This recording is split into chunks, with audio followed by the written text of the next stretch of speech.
Let it be. But me, you're me, Louie T. Welcome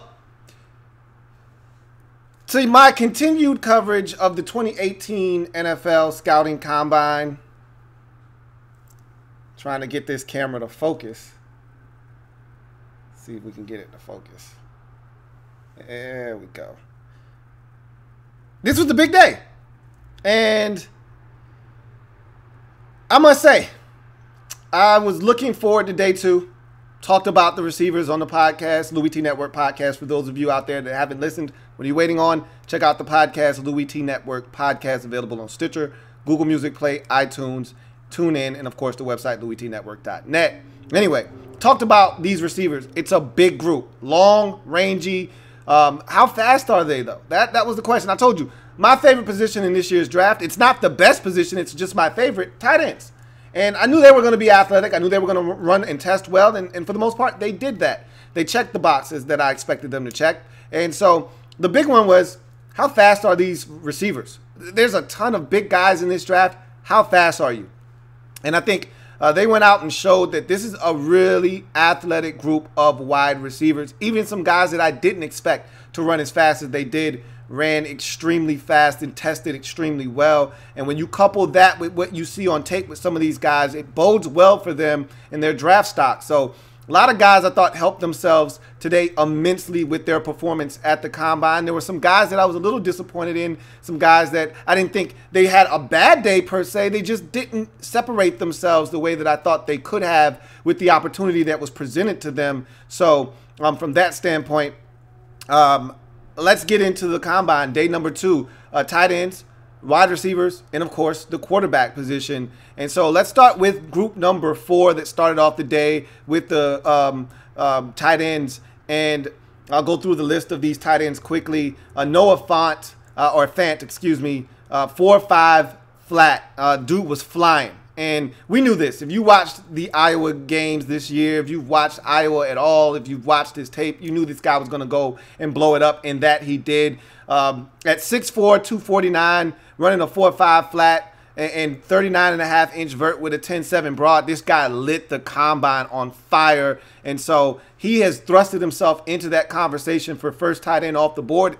A lot of people were pushing up T.J. Hockenson, and for good reason, because Hockenson brings something to the table that Noah Fant just doesn't, and that's the ability to come in day one and be able to block and set the edge in the run game as a physical blocking tight end, an inline wide tight end. We see all of these guys that are flexed out and are detached from the line of scrimmage, and that's generally what the college football game has I won't even say matured into, but it's morphed into.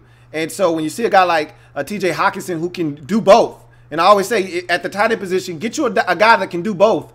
He can do both. And so Fant, I think, closed that distance between he and T.J. Hockenson. It's all in what you're looking for. If you're looking for a pass-catching threat, a guy that can stretch the field vertically from the tight end position, then Noah Fant is your guy. If you're looking for an all-around tight end, guy that can catch it, guy that can run a little bit, separate from a route running perspective, but also block in the run game and be physical at the point of attack, then T.J. Hockenson is more of what you're looking for. Both of those guys had outstanding days.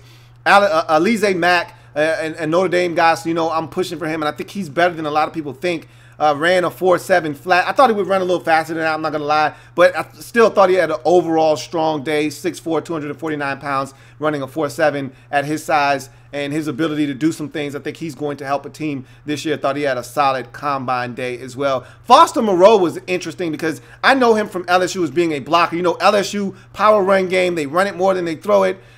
He blocked a ton. I didn't expect him to run as fast as he did. He was quite a surprise running a 4.66 today at 6'4", 253 pounds. I didn't expect that. Thought he helped himself immensely with his ability to run because we know he can block. In this draft, it's hard to find tight ends that block. Foster Moreau is one of those guys that does that, and for him to have that kind of speed bodes well for him moving forward. Guy that I thought disappointed today from a speed perspective was Isaac Nada out of Georgia. I thought he would run faster than he did. I was really disappointed in him. Watching a lot of SEC football, watching Isaac Nada run the seam route and be able to run and catch it a little bit. I thought he would run faster than he did today. I think DJ said it best. He's going to have to clean that 40 up at his pro day, or else he's going to see his stock plummet. I mean, you can't really do much with the tight end that's supposed to be a pass-catching threat that can block a little bit, that runs a 4.92. He's going to have to clean that up big time. But other than that, I thought it was a solid day for him, but that speed is a problem, no doubt about that. Josh Oliver out of San Jose State, an athletic guy. I thought that he did some good things today. 6'5", 249 pounds, ran a 4.63. He showed off some ability to catch it, and the athleticism was on full display. He's a guy that I liked going into the combine, and all he did was further my likeness of what he brings to the table. Drew Sample is another guy that blocks out of Washington, and for him to run a 4.71, again, very impressive for a guy that you're looking at as a 6'5", 255-pound tight end. For him to come out, run the way that he did, you expect him to be a blocker, and for him to go out and showcase some of the skills that he did. This is the second year in a row you're getting a really quality blocking tight end out of UW, with a little bit of athleticism, a little bit of sneaky athleticism. And so I'm looking forward to seeing what Drew Sample is able to do. Thought he had a solid day.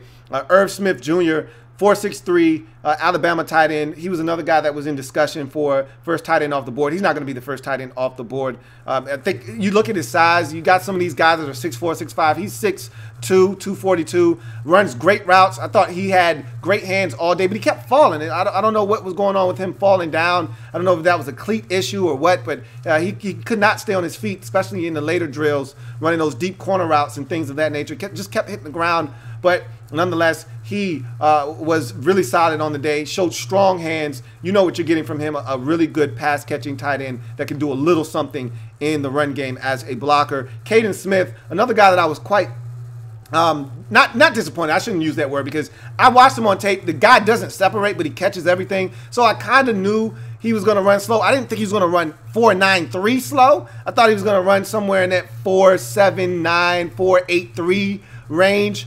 For him to run a 4.93, whoa. But nonetheless, I'm not that disappointed, because I know he's going to block in the run game, and I know he's going to catch the football if I throw it to him. So it is what it is with Caden Smith at 6'5", 255.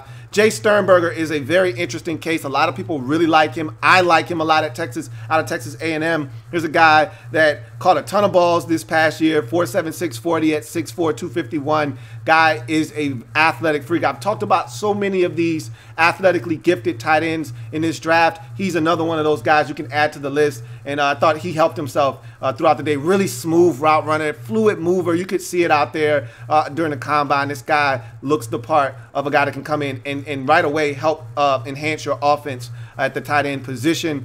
Caleb Wilson out of UCLA. I talked about him numerous times throughout this process, how I knew he was going to be a really good tester. 4.56 40, one of the faster tight end times. 6'4", 240, and really he didn't play at 240. Okay, he bulked up, got bigger. You look at his frame, it's not all good weight either. You can tell he just tried to get bigger for the. He played it probably around 230 at UCLA. So I really don't know where he fits in the grand scheme of things. Can he keep that weight on? That's a great time at 240 for him. But we'll see what happens with Caleb Wilson. There's a lot of things that I think he has to clean up, and he's including catching the football a little bit cleaner. There are times where he struggles with catching the football, but I always remember him for that epic comeback last year with Josh Rosen versus Texas A&M in the first game of the season. Wilson was as big a part of that comeback as anybody, and so I always remember him in that game and know what this guy can bring to the table, and so we'll see what happens with him. But he had a good day, quality day for a guy looking to establish himself in this really deep, rich tight end group. Kahale Waring is a guy that I didn't know anything about out of the same school that the running back the Seahawks took. God dang it, San Diego State. And I had no idea who this guy was going into this process. Man, he looks good. He's one of those guys that I got to go back and just watch a couple of games of his just to be familiar with him, because he looks the part. His body is really well put together. He moves well. I thought he was fluid all throughout the day. Long arms, so he's got good catch radius. Thought he caught it well all day. I thought he really showed well for himself. And I can't speak for anybody else, but he's one of those guys that you put an asterisk next to and say, hey, I've got to go back and watch some tape on him because he was so intriguing throughout the day. 4.67 for him at 6'5", 252. Looks the part of an NFL tight end. That is for sure. And my guy, one of my favorite tight ends in this draft, Dawson Knox out of Ole Miss. Didn't run the 40, just coming off of sports hernia surgery. So he didn't run the 40, but he participated in everything else. And he was, as advertised, caught the football, looked smooth and fluid doing so. I fully expected him to run a 4.5 and some change. So we'll listen out for his 40 time at the Ole Miss Pro Day, whenever that is. But 6'4", 254, he looks the part of a difference-making tight end in this league. So that was group number 4. And the tight ends thought they showed well, thought they did everything that I expected and then some. Really looking forward to these guys having an immediate impact in the league with what they bring to the table from a skill set standpoint. You go to group number 5, and this is when we start interjecting the quarterbacks and the receivers. And it's 2 different groups of quarterbacks and wide receivers. The heavy-hitting group was group number 5 for quarterbacks and receivers. If you're talking the collection of the group, then the heaviest hitters were in this group. If you're talking about the biggest names, those names resided in group number 6. But if you're talking about the collection of talent, there wasn't as much talent in group 6 as there was group 5. So you start with the quarterbacks. Ryan Finley measured out at 6'4", 213, ran a 4.73. Thought he looked good all day. He just continues to check boxes all throughout the process. I thought he was the best quarterback at the Senior Bowl. Or at least the one that looked the most poised and confident.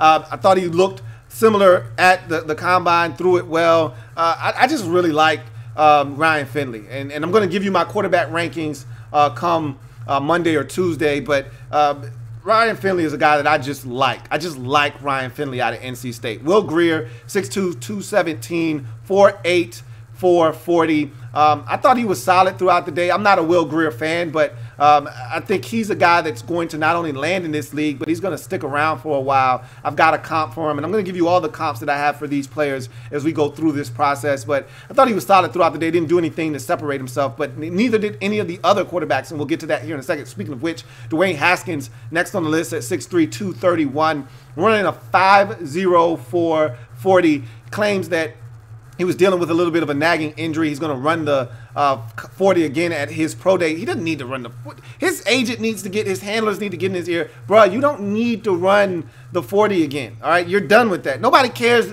whether you ran. He said he consistently tested out of the 4.8 during his training. Who cares? 4.8, 4.5. You're not running. That's not what you do. And I'm going to highlight that when we start getting to his film. You're not a mobile quarterback. That's not what you do. Your legs aren't going to be a big part of what gets you drafted. Don't worry about that. To hell with your 40.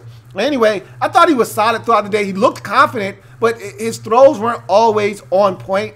But from a mechanics, a footwork, that kind of perspective, I thought he was on point all day long, and he looked confident. So I like that about him. But as far as accuracy is concerned, he wasn't always accurate throughout the day. Same goes for Tyree Jackson, who is a massive prospect in terms of size, 6'7", 249, ran a 4.59. Guy is long, guy is athletic, has a big arm. We're going to talk about him throughout this process as well. But he's a guy that he was just smiling all day. I just love his demeanor. He was just happy to be, you could tell, happy to be there. He was enjoying the moment, and I thought he went out and he slung it. Now, again, he was all over the place, erratic with his throws, behind guys. I thought sometimes he waited way too late. The timing is off. You see that when you watch tape with him as well. The timing isn't always there with him.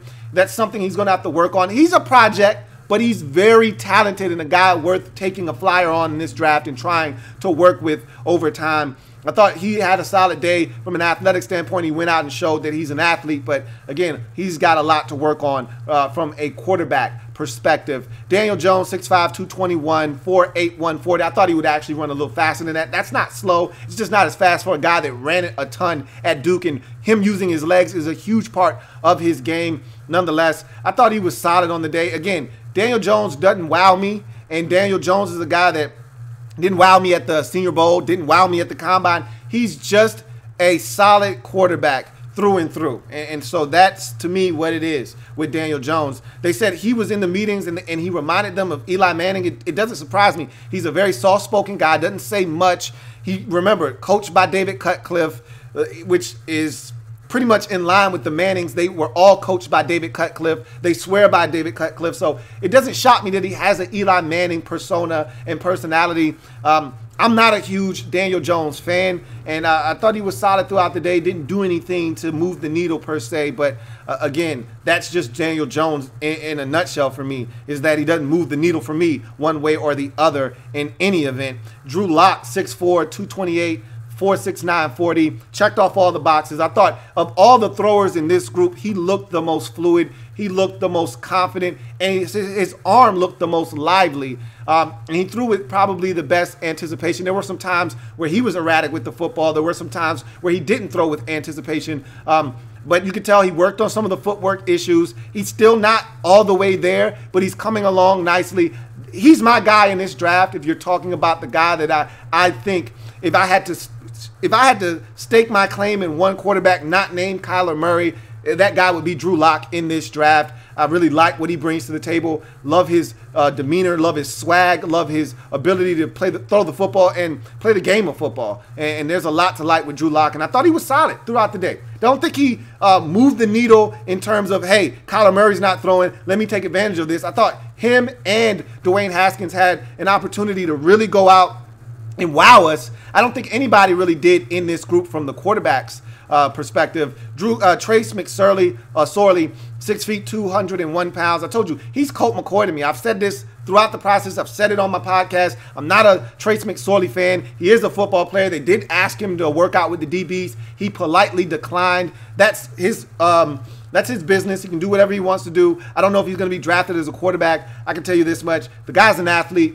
And he ran a 4.57, which kind of hammers that point home. We'll see what happens with him. I'm not a Trace McSorley fan. And again, there may be a place in the league. Hell, Colt McCoy is still in the league and being a viable candidate for a backup and even maybe going to even start this year. Maybe there's a place in the league for Trace McSorley. I'm not a McSorley fan, but doesn't mean he won't find a way to stick around in this league for many years to come. Wide receivers in group number 5. I thought this group overall was pretty impressive. It started with the first guy with this group, Miles Boykin, Notre Dame Fighting Irish, a wide receiver, 6'4", 220. I didn't see this coming. Watching him on tape, he's long. He's one of those long striders. It never seemed like he opened up and just ran by guys. But 43-inch vert, and that told me that he was going to be explosive in the 40. And what did that translate to? A 4.42 40. He was dynamic. He helped himself immensely today with the way he performed at the Combine. I was thoroughly impressed. And I'm a Miles Boykin fan. I just didn't expect him to do what he did today. That was actually impressive. And so I think Miles Boykin was a big-time winner if you're talking receivers and guys that helped themselves from a Combine perspective. A.J. Brown, he was one of those guys. How fast are you, bruh? 6 feet, 222, ran a 4.49. That is plenty fast for a guy with his skill set. He, to me, was another big winner because all he had to do was come, show up, and run fast. I didn't expect that. I thought he was going to run a 4.55, 4.57, somewhere in that neighborhood. For him to run a sub 4.5, that knocked it out of the park for me. He caught it well. He had one of the best catches of the day. He had a one-hand snag on an out route after slipping, and he gets up. Oh, what is this? Boom, ball. So I thought he caught it well. Did some really good things. Runs the 4.49. I think he helped himself immensely with his performance in day number 2 of the Combine. A guy that I was really disappointed in, and I was looking for big things from, was Hakeem Butler out of Iowa State. Here's a guy that's 6'5", 227, lit it up at 40 wise, running a 4.48. Great time for him there. You saw it if you watched the Oklahoma game. You saw him run by guys time and time again, break a tackle and separate. But for whatever reason, he just struggled to catch the football today. And that was one of the things going into the Combine. People had questions with him, is how good are your hands? A lot of drops, a lot of double catches on tape. How good are your hands? He didn't do anything to change anyone's mind. If you were on the fence about Hakeem Butler's hands, you left the Combine either still on the fence or feeling like, hey, his hands aren't A1. He's a guy that you kind of sour on from a hands perspective, but nonetheless, you can't teach his size, you can't teach his length, and you can't teach his speed. He's still going to be highly sought after in this draft, and him running that 4.48 gives him a little leg up on some of the other guys that are big in this draft, but not quite as fast. But again, he's going to have to do better catching the football. We've seen guys not catch it as cleanly at the combine and clean it up at their pro day and have really solid NFL careers. I always hark back to Allen Robinson, who I thought had a really subpar pro day, or excuse me, combine, lit it up at his pro day. We've seen what he's been in the league, so we'll see what happens for him. I'm not really big on Hakeem Butler's performance at the combine, however. Paris Campbell is a guy that I was impressed with. Thought he was bigger. Thought Paris Campbell was every bit of 6'1", 6'2". Looking at him at Ohio State, I thought he was bigger. Checks in at around 6 feet, 205. The dude can fly. We knew this going into the combine. We knew that he was a burner.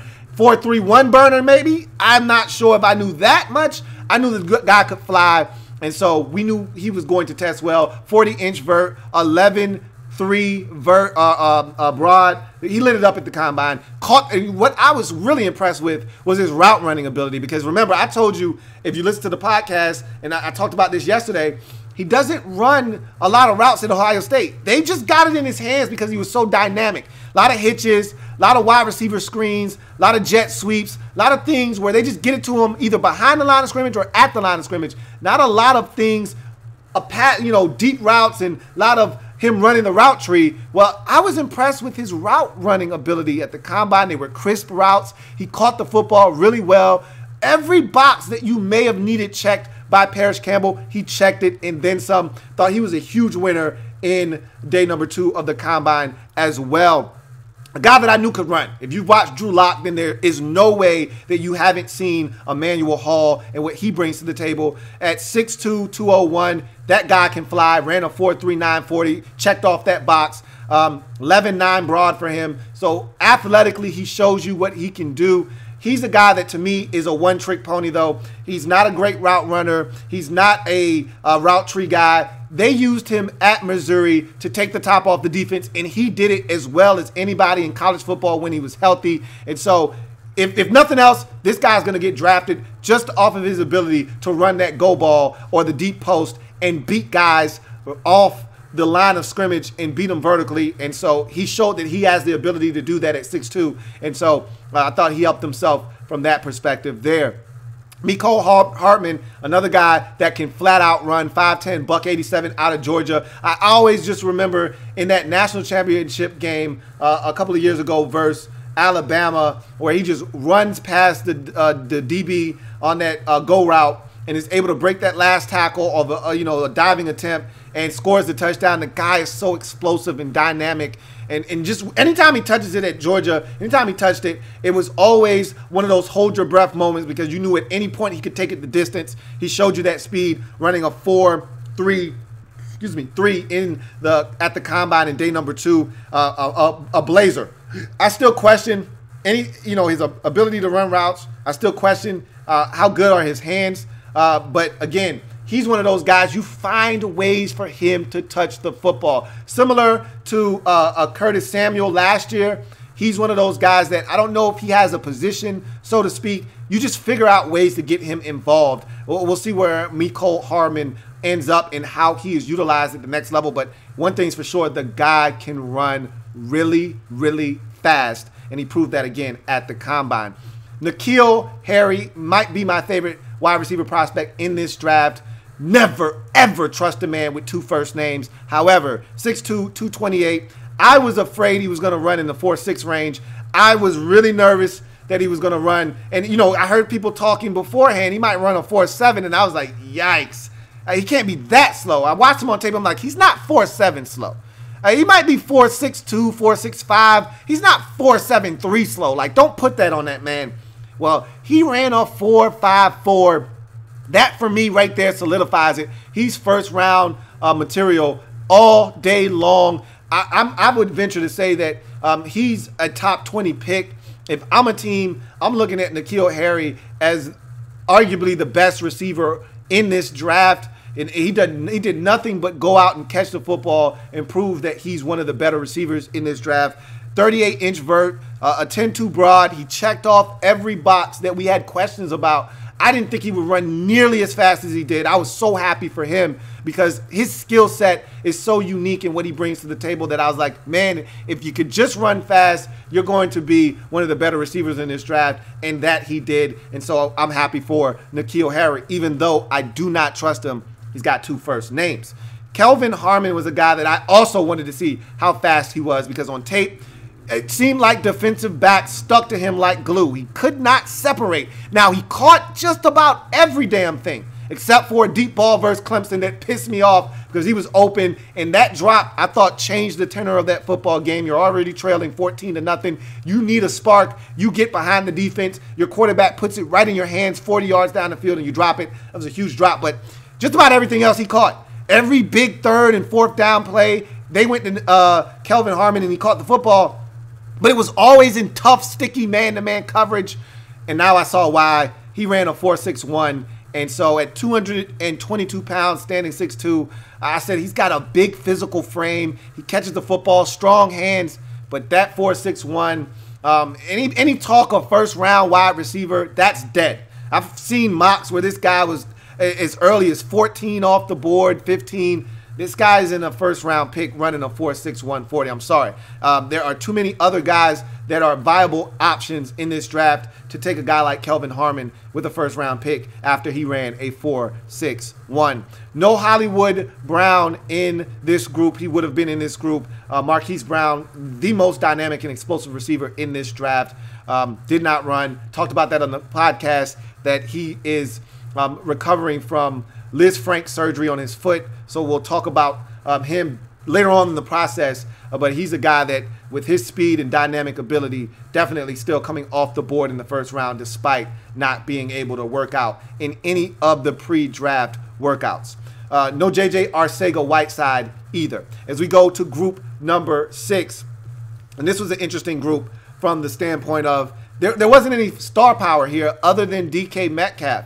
All you had was Metcalf. There was supposed to be Kyler Murray holding up this quarterback group, but no Murray spelt trouble for star power in group number 6. And so from a quarterback's perspective, all there was with this group was Clayton Thorson, Easton Stick, and Jarrett Stidham. Now, of all the quarterbacks, including the group 5 quarterbacks of Finley, Greer, Haskins, Locke, Jones, McSorley, I thought the guy that had the best day was Jarrett Stidham. To be honest with you, Stidham looked comfortable. He looked poised, and I thought he threw the best balls of any quarterback all day long. I don't know if I put him on biggest winners list. I should have. If I didn't, I'm sorry that I omitted him. He had the best day of any quarterback, if you ask me. Jarrett Stidham threw the football well, and he's a very interesting quarterback. We'll talk about him throughout this process. I'm pretty sure we will. But Clayton Thorson is a guy that will be drafted out of Northwestern at 6'4", 222, and he didn't run the 40. But it doesn't matter. Again, he's a quarterback. Easton Stick ran the 40 at 4.62 out of North Dakota State. I've been hearing a lot of Easton Stick. He's not going to get drafted. I don't think he's going to be drafted. And we'll see what happens if he lands with the team. But Jarrett Stidham, for me, was the standout of this group. 6'2", 218, ran a 4.82 40. But he threw the football extremely well throughout the day. I was thoroughly impressed. I could easily see a team like the Redskins drafting Jarrett Stidham in the 3rd round and using him as a quarterback that they could see taking over the mantle down the road, or at least being a developmental quarterback. So he's one of those type of guys, easily goes in the 2nd or 3rd round. I wouldn't bat an eye. I thought he was absolutely fantastic in group 6 of the combine, and was, to me, the best quarterback of the day, if you want to be honest. You go to the receivers, Andy Isabella, a guy that I was trying to sneak in as a sleeper. I told you after the Senior Bowl, he wasn't a sleeper anymore. I think most people understand just how good Andy Isabella can be. I told you I watched the Georgia game, and that one opened my eyes wide. If you listen to the podcast, I said, damn, I watched Andy Isabella run past the entire Georgia defense, stop, catch the football, then reaccelerate past the rest of the Georgia defense for a touchdown. That showed me this guy can run, and he proved it, running a 4.31 40. Like, I didn't see that coming. The fastest time of the day. I challenge anybody in any day of the combine to beat that. I don't see it happening. Parrish Campbell, Andy Isabella, both running 4.31s. I don't think anyone's going to best that this entire weekend. That was phenomenal for Andy Isabella. DeMarcus Lodge, another one of those NWO wide receivers out of Ole Miss, 6'2", 202. To me, the better of the three in terms of route running ability. He ran a 4.56. That's a really good time for him. And another guy that I think is going to be drafted out of Ole Miss. And I thought he had a solid day catching the football as well. But the story of Group 6, by far and away, not even close, really the story of the day, period, was DK Metcalf. 6'3", 228. We all hear about the 1.9% body fat and all of that good stuff. We've all seen the pictures. The guy looks like a genetic freak. But the biggest thing was, well, how fast are you, bro? If you watch tape, you knew he was fast. All right. I did not think in my wildest dreams that this guy, it was 4.33 fast. I literally had my jaw dropped when I saw how fast he ran. I literally put my hands in the air. My mouth dropped. It was wide open, and I was like this. And I literally had my mouth agape for about a good 10 seconds. I couldn't believe a guy that big ran that fast at the combine. The amount of money he made himself today, easily top 10 pick now. And I'm not a huge DK Metcalf fan right now. I think he's got a lot of things he's got to clean up as a route runner and as a receiver in general. Also, coming off of a neck injury, that's something you have to take into consideration. But when you look at, and I'm having trouble focusing today. I don't know what is going on with my camera, but I'm just all over the place in terms of my camera not focusing on me. It is what it is. But bottom line is, you look at what he was able to do, and I thought he ran some really good routes. I was actually shocked at how good of a route runner he was today. He's usually, you watch him on tape, and, you know, he doesn't run a ton of routes, but that's the offense that he's in, what they ask him to do. I'm not going to beat him up for that, but I thought he looked really good in his route running ability. Thought he caught it well, too, and at times, I question how good are his hands. Same thing with A.J. Brown. At times, I question how good A.J. Brown's hands are. When you watch him on tape, there are too many senseless drops, but I thought DK Metcalf came out and really took the wide receiver position by storm today. And I think he has solidified himself as the #1 receiver by many accounts in this draft. I'm not one that's going to go goo gaga over this guy and what he brought to the table from a height, weight, speed perspective. I know what I saw on tape. I don't think he is the best receiver in this draft class, but he's a damn good prospect for sure. You know what? I shouldn't treat him the way that I'm going to treat him, but I saw another guy come out of Ole Miss. Now, it's different because he can run. You know, the other guy that came out of Ole Miss that looked the part, that was physically built, that was strong, that could catch, that made it look easy at the combine, has been a abject disaster at the next level in Laquan Treadwell. He's not him. I shouldn't even lump them in together just because they went to the same school. This guy runs a 4.33.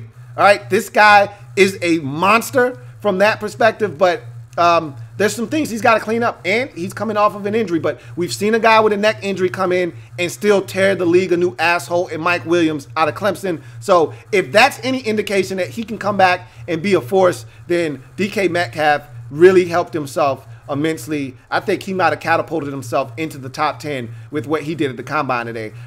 Generally, you don't see guys make that big of a leap with their performance at the combine. I think DK Metcalf may have done that. If you question whether DK Metcalf was capable of being a top 10, top 15 pick, I don't think you question that any longer. You look at Stanley Morgan Jr. was a guy I liked in 2017 out of Nebraska. There was just so much going on with the coaching change and in the new offense. He just wasn't the same guy for me in 2018. But I liked him a lot in 2017, 6 feet, 202, but he's a tough, physical wide receiver. He ran a 4.53 40. I thought he was solid throughout the day, but I got to watch a little bit more of him in 2018. 2017, I was a huge Stanley Morgan Jr. fan. Hunter Renfrow, 5'10", 184, 4.59. He had a really up and down day. I mean, if you watched him in the gauntlet beat his ass up. I mean, he was overmatched by the gauntlet one time. There's another time where he was slipping and falling down. He was all over the place. But if you watch the tape, you know who Hunter Renfrow is. Like, the combine isn't going to change my mind on him. I think I know who Hunter Renfrow is, and I feel confident in what he brings to the table at the next level, and I think he's going to be just fine. Didn't have the strongest combine, however. Riley Ridley, 6'1", 199. The question on him was how fast was he? You know, he's not his brother, obviously, speed-wise, but I always remember that same national championship game that I mentioned earlier with Mecole Hardman having the touchdown, and I always remember how everyone was focused in on the other Ridley, all right, and how he was supposed to be the one dominating, and it turned out to be Riley Ridley that stole the show and was the biggest difference maker if you're talking Ridley brothers in that game, and I always remember that. And so, you know, at Georgia, they're a predominantly run-heavy football team. They spread it around when they do finally decide to throw it, so his numbers aren't going to wow you. But the question was, how fast was he? He's a really good route runner. We saw that in the national championship game versus Alabama. You saw it all 2018. How fast were you? 4.59 is a good time for him because a lot of people, including myself, thought he was going to run in the 4.6 range. For him to run a sub 4.6, thought he helped himself with that time as well.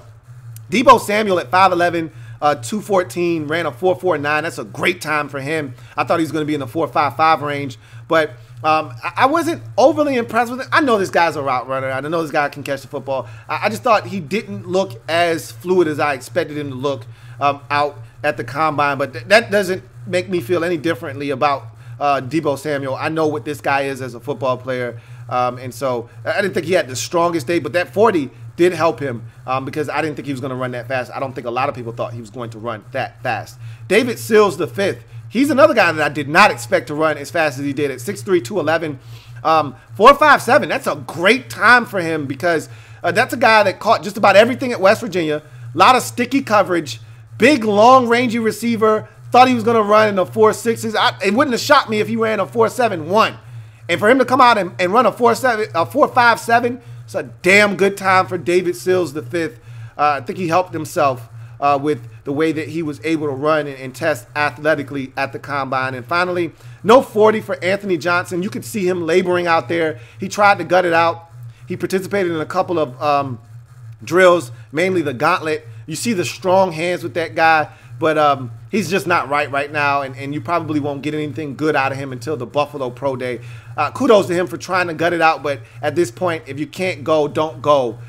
Put yourself in a better position to perform at your Pro Day. And so he gave it a run, but he just wasn't physically able to do it. But you saw on that one gauntlet run the strong hands that he possesses. He's definitely a guy that I'm intrigued by. And watching tape on Tyree Jackson, you couldn't help but notice Anthony Johnson out there. And it was, for a lot of people, the opposite. A lot of people didn't discover Tyree Jackson until going and watching Anthony Johnson tape and saying, well, damn, who's this quarterback throwing him the football? And it was the other, for me, it was the other way around. I was watching Tyree Jackson and ran into Anthony Johnson. So he's a guy that I'm really intrigued by as well. So that's day number 2 of the Combine in a nutshell. Let's get to some of your comments and see what you guys have to say.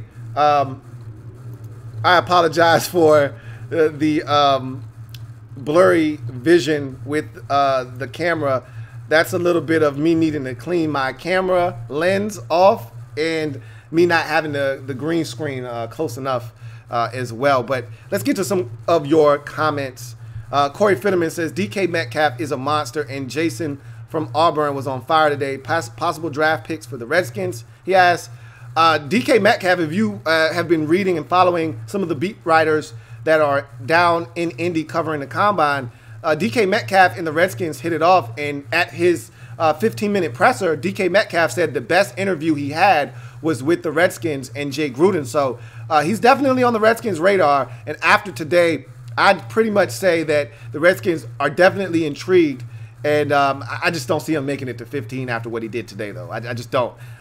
It shocked me if he made it out of the top 10. I just don't see it happening. But as far as the Auburn, you're talking about Jarrett Stidham, or you're talking about the receiver out of Auburn? Because I was really impressed with him as well.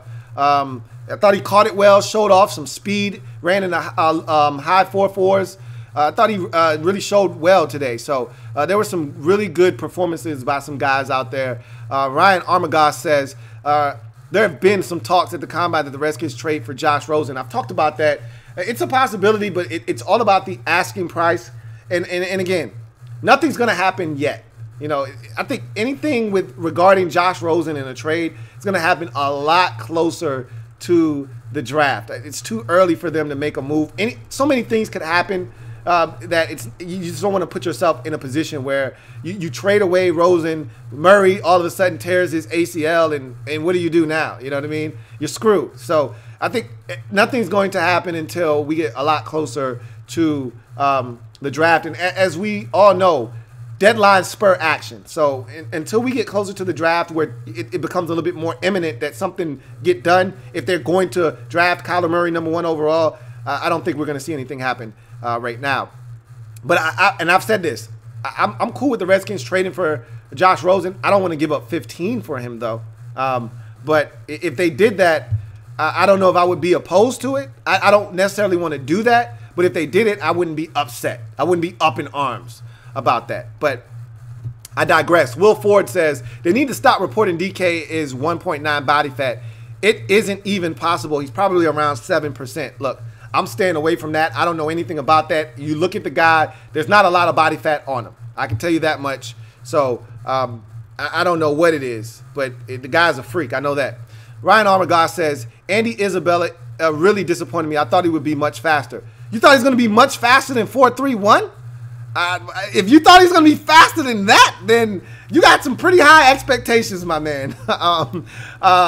If you want your comment read, I don't know how many of you are new to this channel, new to the live stream. Use the hashtag LouieTLive to have your comment read on the air. And also make sure you hit that subscribe and like button as well. Turn on those notifications. I told you these videos are going to be coming very rapidly, and I don't know when they're coming. They're just going to be coming. So turn on the notifications so you don't miss a single video. Reese says, DK Metcalf, he raised his stock. Dude is a freak for sure. Just Andre says, what wide receiver you think the Redskins will draft, and what quarterback wide receiver did you like the most? I thought that I told you already the guys that impressed me the most were Stidham, and from a quarterback perspective throughout the day was Stidham. At the receiver position, there are a number of guys that really showed well. I'm a N'Keal Harry guy, and he did nothing but confirm how I felt about him going into the day. So those are my guys. I'm a Drew Lock quarterback guy, though. So, and you'll find that out as we get into these draft prospects breakdowns. But those are the guys that I roll with, and I thought nobody did anything to dissuade me during the course of day number 2.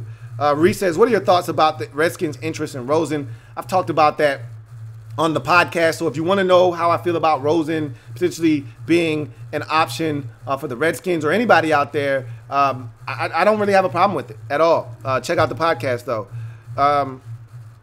RG3 hashtag says, DK going in the top 10. I think you're probably right about that. After his performance today, you'd be hard-pressed to not find a mock draft with DK Metcalf in the top 10. Emperor Meach says, Haskins is more of a runner than a passer.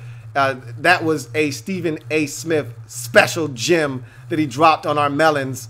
As I don't know why ESPN allows this man to talk football. How many times does he have to be wrong? I mean, blatantly wrong about something before they say, hey, you stick to basketball. But nonetheless, he says, by the way, how do you feel about Haskins and the other QBs outside of Murray, who based on the podcast you love? You're going to find out how I feel about the quarterbacks next week. I'm going to drop my top 5 ranking of the quarterbacks, and I'm going to drop my draft prospects one-on-one videos on the QBs next week. So you'll get a really good feel for where I stand on these quarterbacks next week.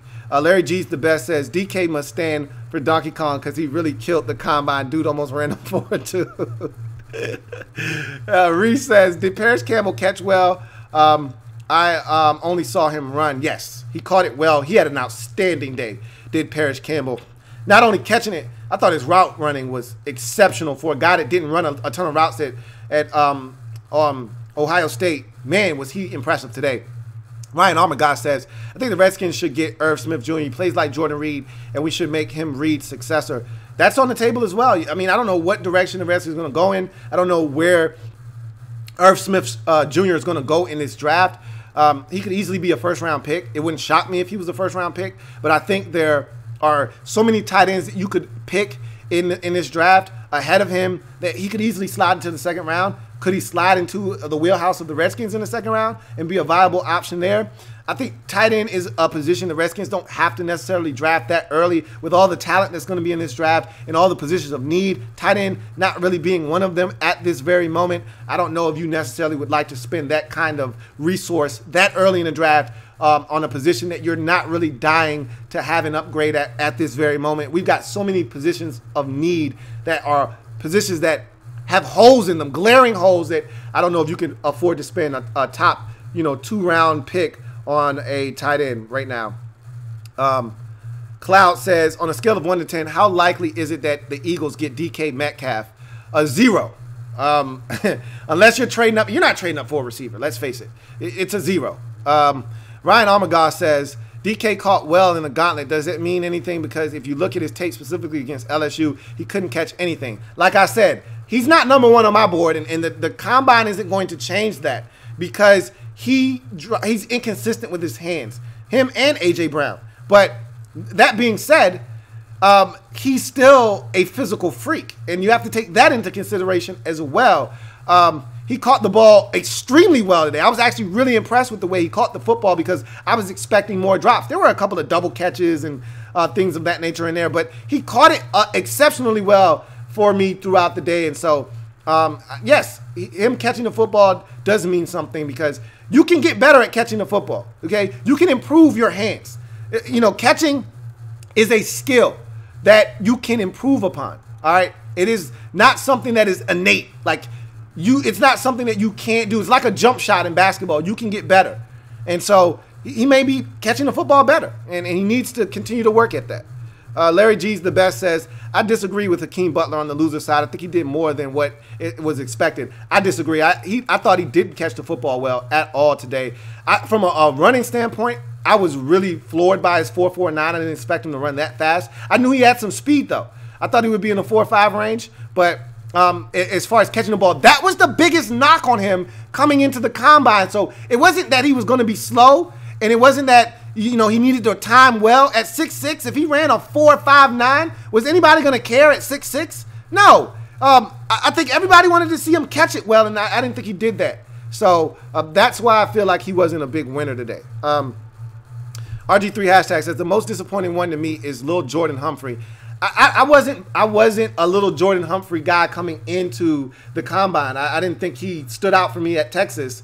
So it was hard for me to be disappointed because I didn't have huge expectations for him coming in.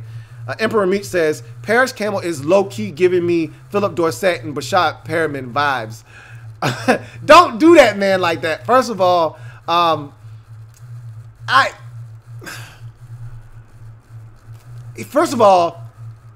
don't get Bashad Perriman vibes from him because Perriman had issues with drops. Paris Campbell hasn't had those issues at Ohio State, but again, he hasn't had a lot of attempts down the field per se. I can see where you get Philip Dorsett from, but I don't see that either because I feel like he's a little bit more dynamic than Dorsett was. And even coming into the league, I thought Dorsett would be a lot better than he was. Don't get it twisted and misconstrued. I thought Dorsett was going to be a much better football player than he ended up being. But I didn't think Dorsett was worthy of a first-round pick. Remember, everybody thought that the Colts reached for him at the back end of the first round. I don't know if Paris Campbell will be reached for in the first round, but I see where you're coming from with the Philip Dorsett comparison. I don't feel like Bashad Perriman is apples to apples comparison, but I like Paris Campbell, and he blew me away today. He blew me away. I've never been blown away by Philip Dorsett, but I understand where you're coming from there. Gregory Lightbody says, what do you think about DK to the Skins with Rosen? You can't get both. I don't see the Redskins getting both. Unless they were to package together a 2 and a 3 for Rosen and still get DK at 15. Again, I don't see that happening. I just don't see it happening. It would be great if the Redskins were able to do something like that, but I just don't see it happening. Nick Riley says, I thought Hakeem Butler looked fantastic out there. Definitely raised some stock with that 40 time. Want to see him improve his catching, though. The 40 time wasn't enough for me to feel like he had a good day because I thought he was going to run well. I didn't expect him to run sub 4.5, so that was a surprise. But he's not. It wasn't that far off from what I was expecting. I thought he was going to run a 4.55. I watched him on tape. I saw a guy that could run. I wanted to see a guy that could catch it better than he caught it today, and he didn't really catch it as good today. So Larry G's the best says DK Metcalf's father said DK can squat 100 pounds at 5 years old. That's ridiculous if true. It doesn't shock me, though, if that is, in fact, the case. Chuck Shart says, you see Brett Ripken today? Damn, he was awful in the throwing drills. Again, I've heard his name mentioned too many times to me as if he's going to be drafted. I told you on my podcast to stop with all these different quarterbacks. They're not going to be drafted. You're going to get, I told you, every year there's about 7 to 9 quarterbacks that are going to be drafted. I think that's where we are this year. I think it's more on the high side. 9, maybe even 10 get drafted. Not one of those 10 quarterbacks, though, is named Brett Ripken. So, but he may end up in somebody's camp and latch on as an undrafted guy. But, again, I wasn't expecting much from Brett Ripken. But I can say this much. That group as a whole was better than the other group with the bigger names throwing the football. But that doesn't mean anything. You know, that doesn't mean one damn thing at all. Reese says, this is the deepest overall draft class we've had from top to bottom in some years. We may have only a few superstars, but really a lot of good football players. I think that may be an accurate statement. It's a lot of good. I talked about the running back position. I talked about the receiver position. Talked about the tight end position. We know about the defensive line. I talked about the offensive line and how this is a really deep crop of offensive linemen. There aren't any household names, any standouts, but a lot of quality football players. You may be right. You may be right. Just Andre says, how would you feel about the Skins trading for Josh Rosen? We talked about that already. Nick Riley says, I wish we could have seen Marquise Brown. I think he's the best wide receiver in the draft. Kelvin isn't the fastest guy, but he has good route running. But he's not a first round now, though, with his speed. Speaking of Kelvin Harmon out of NC State, Marquise Brown is definitely electric. And he's definitely going in the first round despite the foot injury. The only thing, I talked about this on the podcast, only thing that makes me a little nervous is the type of injury that he's having surgery on. Redskins 24/7 says, you hear the rumors about DK Metcalf really liking Jay Gruden. He could be picked at 15. I talked about that already. Just because Jay Gruden likes him and Metcalf said it was his best interview doesn't mean he's going to be around for the Redskins to select at 15. Reese says, I don't understand QB's not throwing at the combine. I think it's kind of cocky, to be honest. I think it would be like a track star refusing to run at a meet. Look, we've had this conversation before. I have it very often. I had it on my combine or on my podcast about the combine and Kyler Murray not throwing. It is what it is.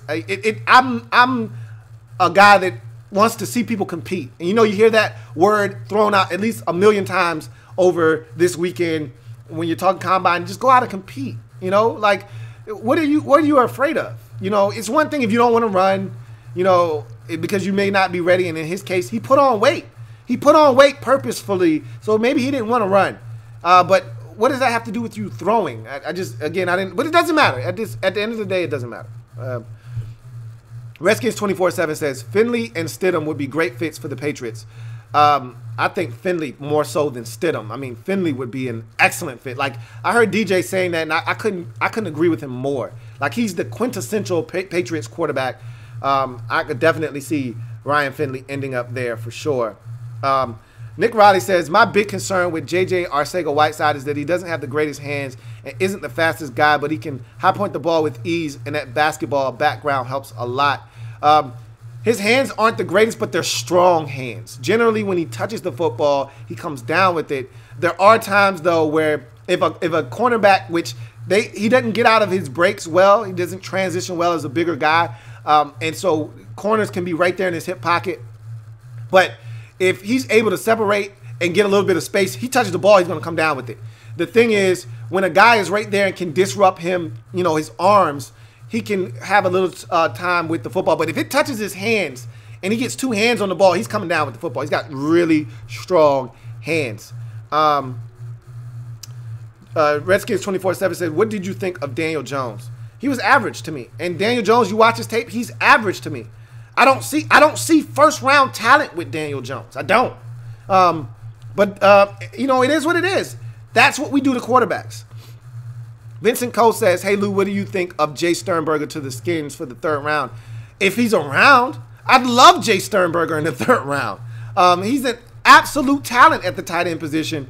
I told you, this tight end group is so talented and rich. You're going to have an athletically gifted tight end be there in the 3rd round when the Redskins select. But again, are the Redskins in a position to select a position like tight end when there are so many glaring needs on the football team, along the offensive line, at wide receiver, at quarterback, at pass rusher, at safety, at cornerback, at linebacker? Can you afford to draft a tight end when you've got all these other needs staring you right in the face? I don't know if you can or not, but again, the name of the game is draft the best player available. And if Jay Sternberger is that guy for you in the 3rd round, I wouldn't have a problem with it for the Redskins. I really wouldn't. 24/7 Skins 24/7 says, let's try to get back up here. It says, who would you pick between Locke, Jones, and Greer? Seems like the Skins like them the most out of this year's class. Whoa. What just happened? Oh. I'm a Lock guy. I've said it before. I'll say it again. I'm a Drew Lock guy. Young Deck says, I'm going to need your hands if you say Dick Sherman on your podcast. Hey, that's his name, man. That's his name. Nick Riley says, Noah Fant is an absolute freak. Best tight end in the draft. Man is a lightning fast for his body frame. You're not lying, man. Dude was exceptional at the combine, and what he did was he locked himself in as a for sure top 20 pick. I don't see this guy making it out of the top 20. He's definitely a 1st round pick for sure. That's without question. DMV fan 123 says, giving up 15 for Rosen would be better than drafting Daniel Jones at 15 or trading back into the 1st round for him. I agree with that statement wholeheartedly. I would much rather trade 15 to the Cardinals for Rosen than drafting Daniel Jones. I'm not a Daniel Jones fan. That being said, I like Rosen, but I still worry about some of the things that I was worried about Rosen with Rosen last year. But if you take those things out of the conversation and just talk about the tape itself, no doubt about it, I take Rosen in a heartbeat over Daniel Jones. Let's see. Supreme Ice says Isabella ran a 4.46. No, his official time came back as 4.31. Unless they made a mistake. Unless they made a mistake. I'm just telling you what they came back and told us.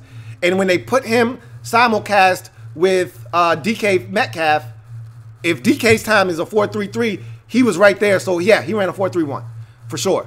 Atlanta fan 21 says, which D linemen you think are going to tear up the combine, which is tomorrow? There's so many guys that are really talented. I really don't know what to expect from the defensive linemen. I'm not going to lie to you. I haven't really put on the tape on these guys yet. And that's going to be my next group of players to watch. So I really can't tell you who I think is going to rip it up.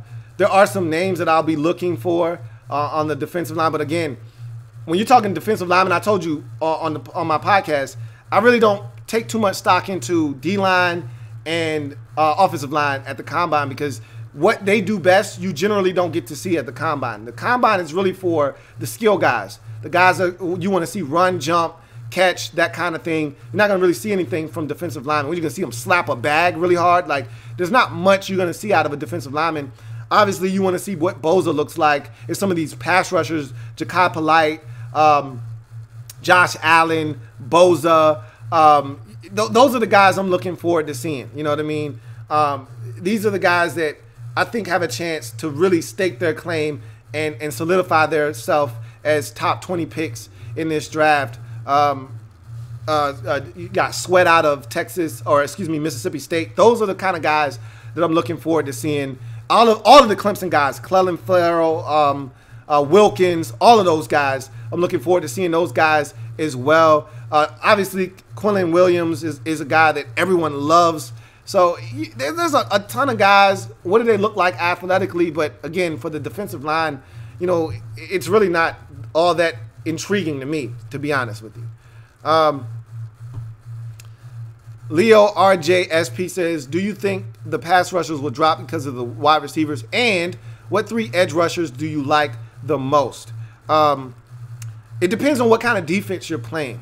Like, if you're a 4-3, a base 4-3 team, then obviously the 2 best pass rushers are going to be Bosa, for me at least, Bosa and Clelin Ferrell.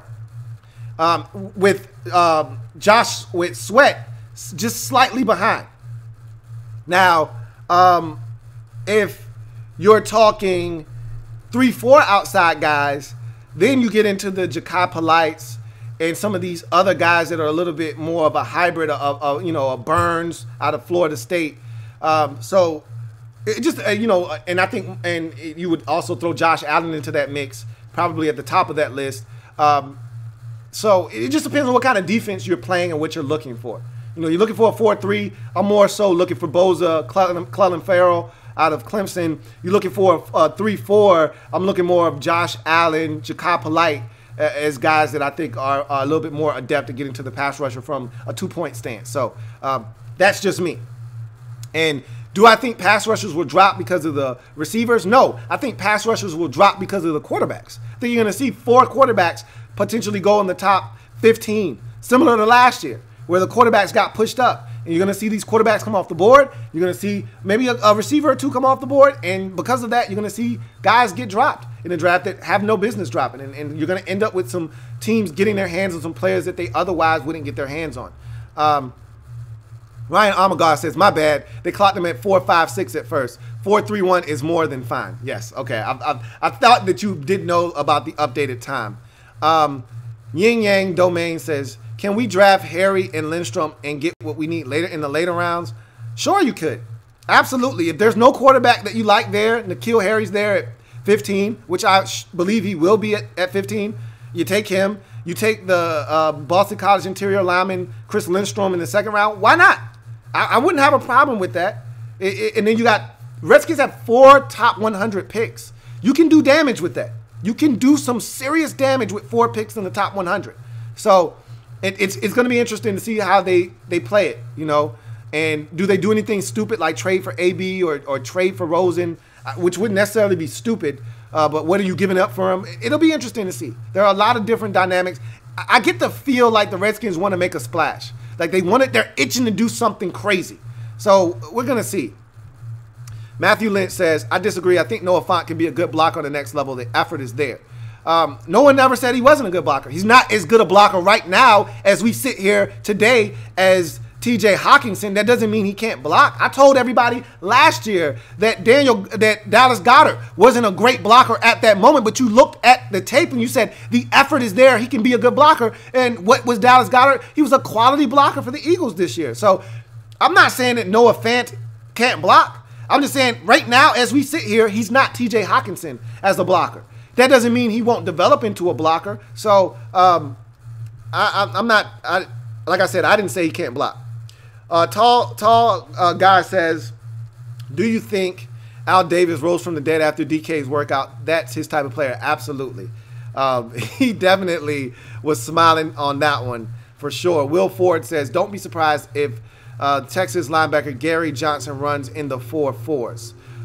We'll see. You listen to DJ talk about the linebackers, and he talked about the 2 Devins, and Devin White and Devin Bush, and then he's like, look, and then it's everybody else. Like there's a precipitous drop off, you know, to the next linebacker. You know, Mac Wilson of Alabama is also going to be a guy in that discussion, but there's a steep drop off after those 2 Devins. Maybe someone can have a huge day at the combine and really open some eyes. Ryan Armagodd says Zach Brown in the 3rd for AB. That's not going to be good enough. It's not going to be good enough. Nick Riley says, I thought Irv Smith was fantastic. His hands are a thing of beauty. My biggest worry with him is his ability to catch in traffic. I thought his hands were exceptional. He might have had the strongest hands of any tight end I saw today. My only thing with him was his balance. He just was on the ground way too much for me. But, yeah, he's a little bit smaller than all the other guys, you know, size-wise. But his hands were a thing of beauty. I agree with that. What up, MP? He says, big up, Lou. How did Debo and Miko Hartman do today, bro? A little nugget. Did you know that Drew Lock had 10 plus D1 basketball offers to play point guard? I did not, but I love Drew Lock. I love him. That's my guy. You guys will find that out as this process wears on. But to answer your question, Miko Hartman ran his ass off, tested well, didn't catch it the best, but again, he's an athlete. You know, you just find a way to get him the football.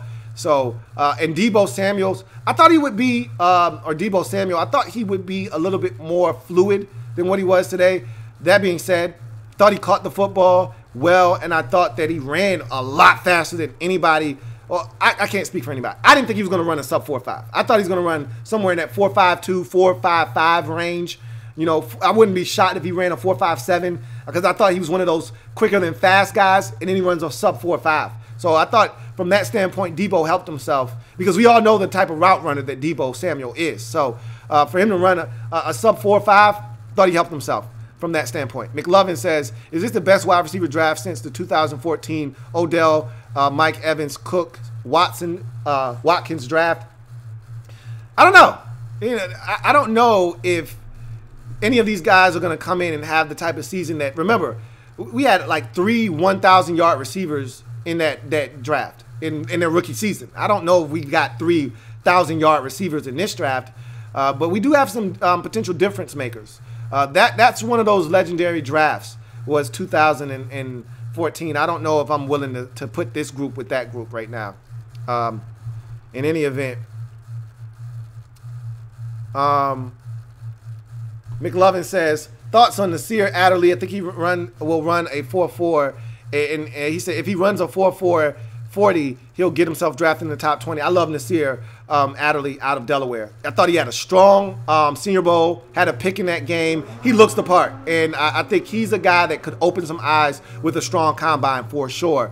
MP says, how did Gardner Minshew look at quarterback, bro? Do you see him getting drafted? I don't see Gardner Minshew. He's an undersized quarterback.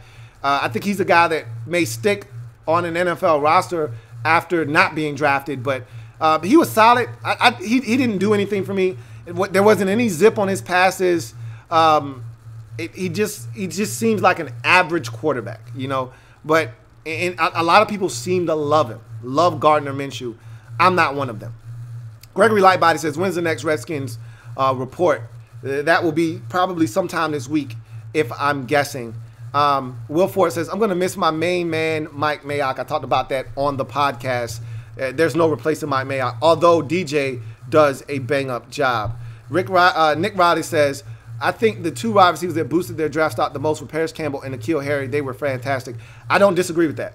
I don't disagree with that because I don't think anybody thought N'Keal Harry was going to run as fast as he did, and all around Paris Campbell was exceptional. Route running, we knew he was going to run fast, but I didn't know he was going to run 4.31 fast. And then route running and catching the ball, I thought he was pretty much flawless on the day. Ravens fan says, opinion on N'Keal Harry. He's got 2 first names, so I don't trust him. But other than that, he's exceptional. Yin Yang Domain says, you have Devin White available. No receivers have been picked. And Kyler Murray and Drew Lock are off the board. Who do you pick?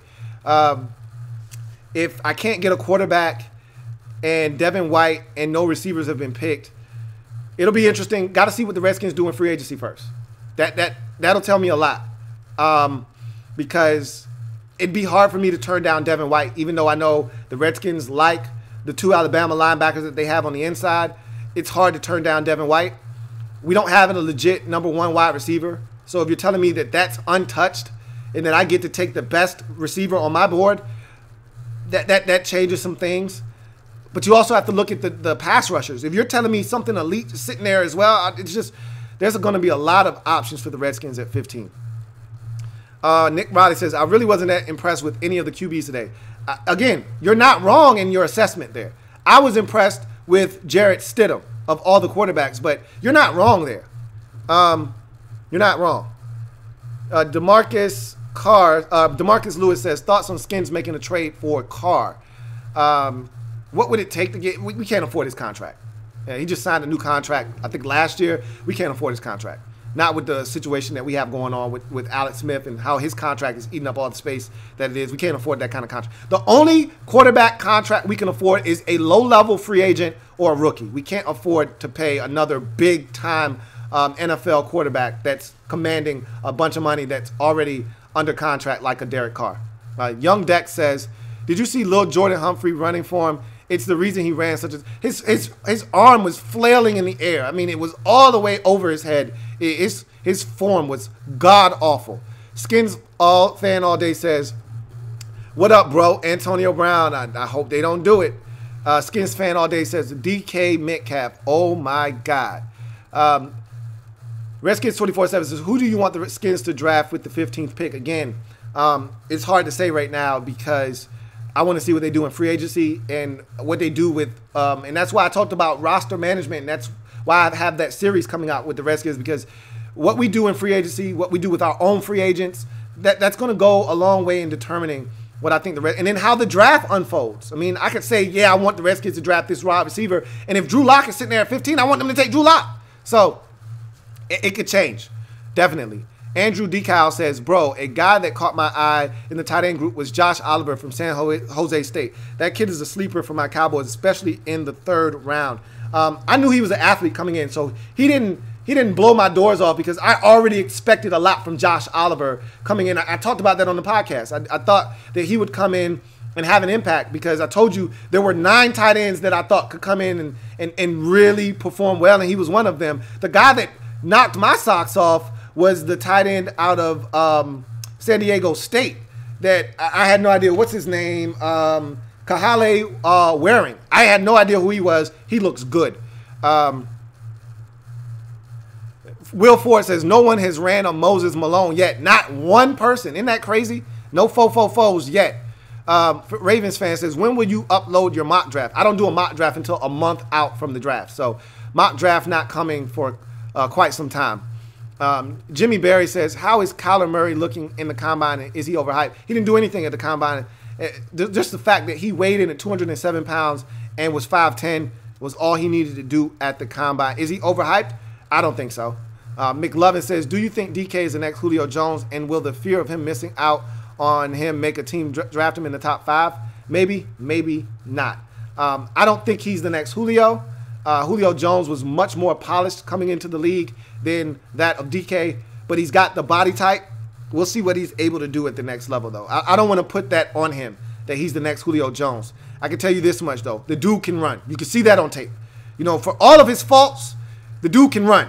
And coming into the league, that's always a big get. The reason that I won't put him in the same breath with the receiver that has really been a bust for the Minnesota Vikings out of Ole Miss is because he couldn't run. DK Metcalf can run. There's a really big distinction between the two. And if you can run, you can do some things in this league. Redskins 24/7 says, okay, if Drew Lock is available at 15 and we only have Colt McCoy on our roster and we don't sign anybody in free agency, do you take him? Yes, yes, yes, yes, and yes.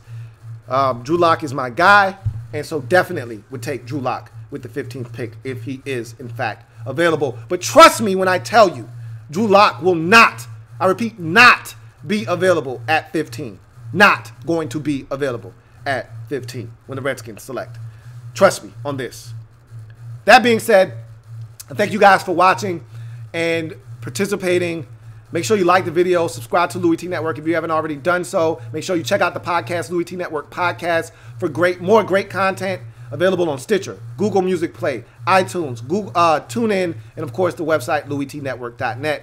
I'm your man Louie T signing off. Remember, if it's not your man T, it's not the best NFL coverage. It could be. We'll be back tomorrow doing it again with the defensive line and the linebackers. Until then, I'm your man Louie T. I'll see you next time. Thanks for joining me. Have a good one, guys.